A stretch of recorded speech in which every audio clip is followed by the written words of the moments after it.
नमस्कार दोस्तों, path finder में आप सभी का स्वागत है। मेरा नाम है डॉक्टर महिपाल सिंह राठौड़ और आज इस वीडियो में हम चर्चा करेंगे H1B वीज़ा के बारे में। यूएसए ये वीज़ा जारी करता है कुछ स्पेसिफिक लोगों के लिए, कुछ स्पेसिफिक काम के लिए। तो ये वीज़ा की पॉलिसी क्या है और डोनाल्ड ट्रंप ने इसमें क्या बदलाव किए थे और जो बाइडन इसको क्यों कंटिन्यू कर रहे हैं, इसके बारे में हम जानेंगे। ये टॉपिक हमारे लिए क्यों इंपॉर्टेंट है, क्योंकि H1B वीज़ा जो है वो हर कुछ महीनों में न्यूज़ में रहता है। एटलीस्ट 3-4 महीने में एक बार इसकी न्यूज़ ज़रूर आती है।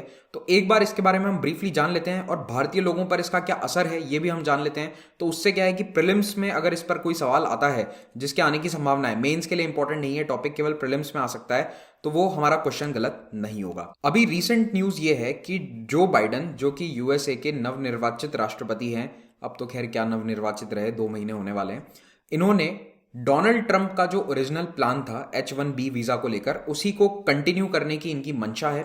इन्होंने उसमें बहुत बदलाव नहीं लाए हैं। इस वीज़ा को व्यापक स्तर पर फिर से नहीं खोला गया है। डोनाल्ड ट्रंप ने इसको 2020 में बंद करवा दिया था। अब आपको एक महत्वपूर्ण जानकारी देना चाहता हूं। आज रात को 8 बजे मैं आप सबके साथ अनअकैडमी प्लेटफॉर्म पर लाइव रूबरू हूंगा। यहाँ पर मैं डिस्कस करूंगा 2021 प्रीलिम्स के लिए क्या स्ट्रैटेजी होनी चाहिए, किस तरह से आपको अपनी प्रिपरेशन फाइन ट्यून करनी चाहिए, और अगर आपके कोई सवाल हैं तो वो मैं डायरेक्टली आंसर करूंगा इस लाइव सेशन में। ये स्पेशल क्लास है, it means it's a free class on Unacademy platform. आपको इसे देखने के लिए केवल एक अनलॉक कोड लगाना पड़ेगा। अनलॉक कोड, आप मेरा नाम यूज कर सकते हैं महिपाल, और आप इस क्लास का हिस्सा बन सकते हैं। तो याद रखिएगा 8 बजे शाम को, 6 तारीख को यानी आज, अनअकैडमी पर। कल यानी संडे को एक कॉम्बैट आ रहा है। कॉम्बैट एक ऑल इंडिया टेस्ट है, ऑल इंडिया स्कॉलरशिप टेस्ट है, जो आपको प्रिपेयर करेगा यूपीएससी के लिए, और आपको ये भी पता चलेगा कि आप कितने पानी में हैं, और यहाँ पर आप स्कॉलरशिप भी जीत सकते हैं अनअकैडमी की तरफ से। Again it's a free initiative. All you need to do is use the unlock code Mahipal to take part in Unacademy Combat. अगर आप आईएएस एग्जाम की तैयारी करना चाहते हैं तो भी आप अनअकैडमी प्लेटफॉर्म के माध्यम से तैयारी कर सकते हैं। भारत के बेस्ट एजुकेटर्स यहाँ पर डेली लाइव क्लासेस लेते हैं। इन लाइव क्लासेस को देखने के लिए आपको एक प्लस सब्सक्रिप्शन लेना होगा। ऑलरेडी कई फ्री क्लासेस ऑर्गेनाइज होती हैं, लेकिन अगर आप स्ट्रक्चर्ड मैनर में तैयारी करना चाहते हैं तो फिर आपको ये पेड कोर्स लेना चाहिए। तो इसका सब्सक्रिप्शन प्राइस आपको ये नहीं पे करना है। Use the code Mahipal and get 10% discount and you need to pay these charges. अगर आप एक मेंटोर चाहते हैं पर्सनलाइज, तो आपको आइकॉनिक सब्सक्रिप्शन लेना चाहिए और उसके चार्जेस ये नहीं देने हैं आपको। Use the discount code and get 10% discount and pay these prices. अगर आप जीएस और ऑप्शनल के कोर्सेज को एक साथ परचेस करना चाहते हैं तो इसमें आपको प्राइस में कुछ डिस्काउंट मिलेगा। सो अलग अलग इन्हें सब्सक्रिप्शन को परचेस करने की बजाय आप एक साथ परचेस कीजिए। और अगेन ये प्राइसेस आपको नहीं देनी है। इन सभी प्राइसेस पर डायरेक्टली 10% डिस्काउंट हो जाएगा अगर आप कोड महिपाल यूज करते हैं तो। मार्च के शुरुआती दिनों में जो बाइडन प्रशासन के उच्च अधिकारियों ने ये प्रेस को कहा कि हम अभी H1B वीजा पर लगाए गए बैन को हटाने के मूड में नहीं है।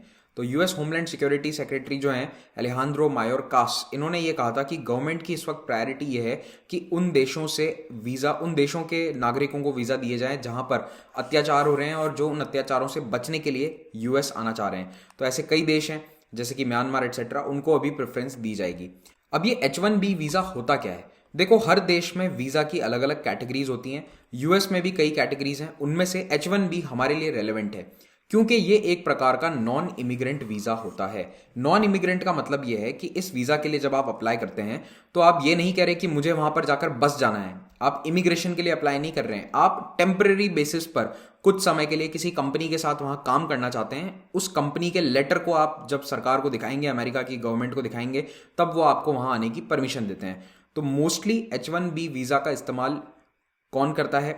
यूएस कंपनीज करती हैं, जो भारत जैसे देशों से वर्कर्स को यहाँ लाकर नौकरियां देती है। और इसमें भी मोस्टली जो टेक्निकल्स या हाईली स्किल्ड नौकरियां हैं उनके लिए ये H1B वीज़ा लागू होता है। इसके बहुत सारे फायदे हैं। इसमें आपको जो बेनिफिट्स मिलते हैं वो एज गुड एज एक अमेरिकन सिटीजन को जो सुविधाएं मिलती है, एज गुड एज कह रहा हूँ मैं, सेम सुविधाएं नहीं होती हैं, लेकिन काफ़ी हद तक जो वहाँ पर आपको सुविधाएं मिलती हैं, बैंक अकाउंट्स वगैरह आप ओपन करवा सकते हैं, ये सब फैसिलिटी H1B वीज़ा धारकों को मिल जाती है।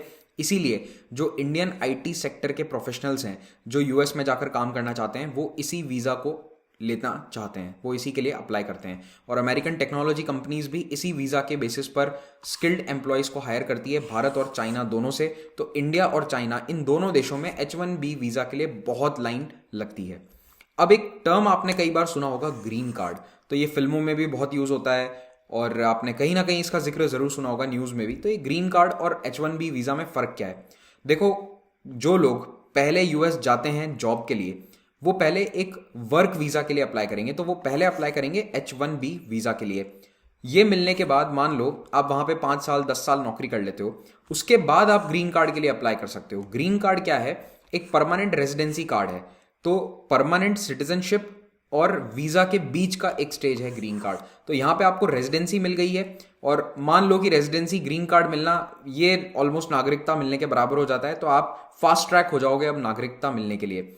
तो ये ग्रीन कार्ड सरकार अमूमन उन लोगों को देती है जो वहां पर इमिग्रेशन के इरादे से पहुंचे हैं। इमिग्रेशन यानी कि वो पहले से कहकर आए हैं कि हम तो यहीं बसना चाहते हैं और हमें उसी क्रम के अनुसार आप रखो। ये डायरेक्टली अमेरिकन गवर्नमेंट को जो लोग कह देते हैं उनको ग्रीन कार्ड के लिए अलग लिस्ट में डाला जाता है। ओके, अब H1B वीजा धारक क्या करते हैं? आमतौर पर कुछ साल वहां पर काम करते हैं इस वीजा पर, जब तक ये एक्सटेंड होता रहता है एक्सटेंड जनरली। अगर आपके पास अच्छी जॉब है तो इसमें इश्यूज नहीं आते हैं, और फाइनली वो ग्रीन कार्ड के लिए अप्लाई कर देते हैं। ठीक है, तो ग्रीन कार्ड अगर आपको मिल गया तो फिर आप यूएस में परमानेंटली रिजाइड कर सकते हो। ग्रीन कार्ड जिनको मिल जाता है उनको मान लो सिटीजनशिप तो मिल ही जाएगी कुछ समय में, नहीं भी मिलती है तो भी आप ग्रीन कार्ड पर 10 20 30 साल जिंदगी निकाल सकते हो, कोई प्रॉब्लम नहीं आने वाली है। अब आपको मैं H1B और ग्रीन कार्ड का एक बेसिक गणित भी समझा देता हूं। हर साल यूएसए 85,000 H1B वीजा जारी करता है, 85,000। इनमें से लगभग 70% या फिर 60,000 भारत के लोग ले जाते हैं, ऑलमोस्ट 70% हो जाता है ये। 60,000 भारतीय लोग हर साल नौकरी के लिए यूएस पहुंचते हैं H1B वीजा के ऊपर। लेकिन इनमें से कितने लोग ग्रीन कार्ड हासिल कर पाते हैं? तो अगर हर साल इतने ही ग्रीन कार्ड ले लें तो कोई दिक्कत नहीं है, ये कांस्टेंट फ्लो बना रहेगा। लेकिन प्रॉब्लम क्या है कि ग्रीन कार्ड इतने भारतीयों को नहीं मिलता है। यूएस में हर साल 1,20,000 लोगों को नागरिकता दी जाती है, ग्रीन कार्ड दिया जाता है, ये उनका मैंडेट है। अभी के लिए ये नंबर्स हैं, पिछले कुछ सालों से ये फिक्स है, ये बढ़ता नहीं है, फिक्स 1,20,000 लोगों को ग्रीन कार्ड हर साल मिलेगा। लेकिन अब इसमें क्या है, यूएस ने कंट्री वाइज कोटा बना रखा है।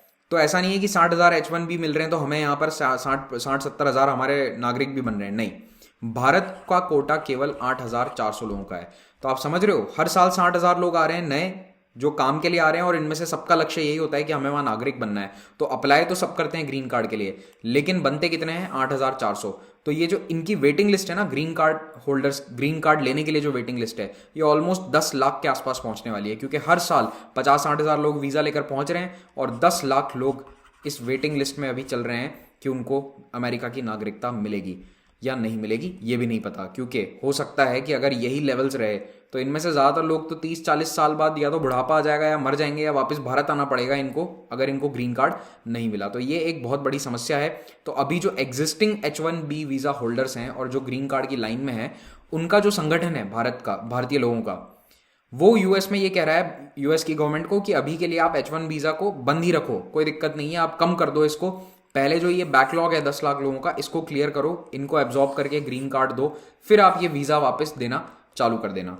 अब डोनाल्ड ट्रंप ने क्या किया था, जून 2020 में ट्रंप ने H1B वीज़ा देना बंद कर दिया था, कुछ समय के लिए टेम्परेरी सस्पेंशन लगा दिया था H1B और कई प्रकार के फॉरेन वर्क वीज़ाज थे उन पे। ट्रंप का क्या कहना था कि अगर बाहर के लोग आकर यहाँ सारी हाईली स्किल्ड जॉब्स को ले लेंगे तो फिर अमेरिका के लोगों को क्या मिलेगा। तो इसलिए हम अपनी वर्कफोर्स को बचाने के लिए, यहाँ पर बेरोजगारी को कम करने के लिए, कोविड-19 के कारण जो बेरोजगारी आ गई है, इसीलिए हम H1B वीज़ा को कुछ समय के लिए सस्पेंड कर रहे हैं। लेकिन इससे प्रॉब्लम क्या हो गई, भारत और चाइना जैसे कई देशों में H1B वीज़ा धारक जो हैं उनके लिए समस्या हो गई। कई लोग जो माइग्रेट करने के प्रोसीजर में थे, जो जॉब्स के लिए यूएस जाने वाले थे, उनको दिक्कत हो गई, और जो पहुंचे हुए हैं वहां पर लेकिन अपने फैमिलीज को लाना चाहते हैं, उनके साथ भी समस्या हो गई। अब अक्टूबर-नवंबर 2020 आते आते जब अमेरिका में चुनाव थे, तो उस समय राष्ट्रपति पद के उम्मीदवार जो बाइडन और उनकी रनिंग मेट कमला हैरिस ने ये प्रॉमिस किया अमेरिका की जनता को कि अगर हम सत्ता में आ गए तो हम H1B वीज़ा के जो बेनिफिट्स हैं उनको इंडियंस के लिए ओपन कर देंगे। क्योंकि देखो, कमला हैरिस इंडियन ओरिजिन की है, तो उन्होंने ये वादा किया था जॉर्जिया में जब री इलेक्शन था, उससे पहले ये वादा उन्होंने, पोल प्रॉमिस था, एक तरह से चुनावी वादा था उनका। क्योंकि कई भारतीय परिवारों पर इसका असर पड़ा था, कई परिवार अलग हो गए थे, किसी को वीज़ा नहीं मिल पाया था तो उस पर बैन लग गया। तो जैसे कोई जॉब कर रहा है तो उसके परिवार, उसके वाइफ, बच्चों को वो नहीं ला पा रहे थे यूएस। इस तरह की समस्याओं को हल करने के लिए कमला हैरिस और जो बाइडन की जो टीम है, इन्होंने ये कहा था कि हम इन H1B वीज़ा रिस्ट्रिक्शंस को हटा देंगे अगर हम सत्ता में आ जाते हैं। तो ट्रंप ने जब पिछले साल H1B वीज़ास पर रोक लगा दी, तो उसके बाद कुछ और बदलाव भी आए थे, कंट्री कोटास पर भी रिस्ट्रिक्शन लगे थे। तो इसके कारण यूएस का जो पूरा इमिग्रेशन सिस्टम है वो हिल गया था, उसमें काफ़ी सारे आमूलचूल परिवर्तन हुए थे, यानी बड़े स्तर के बदलाव आए थे। लेकिन जो भारतीय लोग ग्रीन कार्ड की वेटिंग में थे उनको थोड़ा फायदा भी हुआ, क्योंकि H1B वीज़ा रोक दिए गए लेकिन ग्रीन कार्ड जारी रखे गए। तो कई इंडियन आईटी प्रोफेशनल्स को ग्रीन कार्ड मिल गया, यानी कि उनको लीगल परमानेंट रेजिडेंसी मिल गई थी ट्रंप प्रशासन के आखिरी कुछ महीनों में। जनवरी 2021 में ट्रंप ने सरकार से जाने से जस्ट पहले कुछ निर्णय लिए थे। उनमें से एक निर्णय ये भी था कि जो नए H1B वीज़ा पर रोक है वो 31 मार्च तक जारी रहेगी। अब 31 मार्च की डेट आने वाली है। ट्रंप ने बैन आगे बढ़ा दिया था, क्योंकि ट्रंप का कहना था कि अभी भी काफ़ी अनएम्प्लॉयमेंट है, कई लोगों के पास जॉब्स नहीं है, तो ऐसे में हम बाहरी व्यक्तियों को अमेरिका में जॉब्स नहीं दे सकते।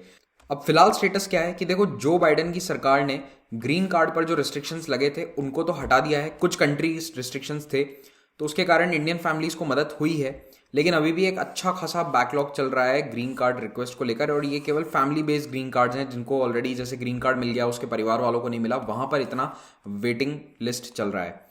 अब H1B वीज़ा पर जो बैन है वो 31 मार्च तक जारी रहेगा। जो बाइडेन से ये उम्मीद थी कि वो आते ही इस बैन को हटा देंगे, लेकिन उन्होंने बैन को हटाया नहीं है। ठीक है, उनका जो मेजर फोकस है वो दूसरे इमिग्रेशन प्रोसेसेस पर है, जैसे कि जो मुस्लिम कंट्रीज से वीज़ा बैन लगाया था ट्रंप ने, उसको हटाने पर उनका मेन फोकस इस वक्त है।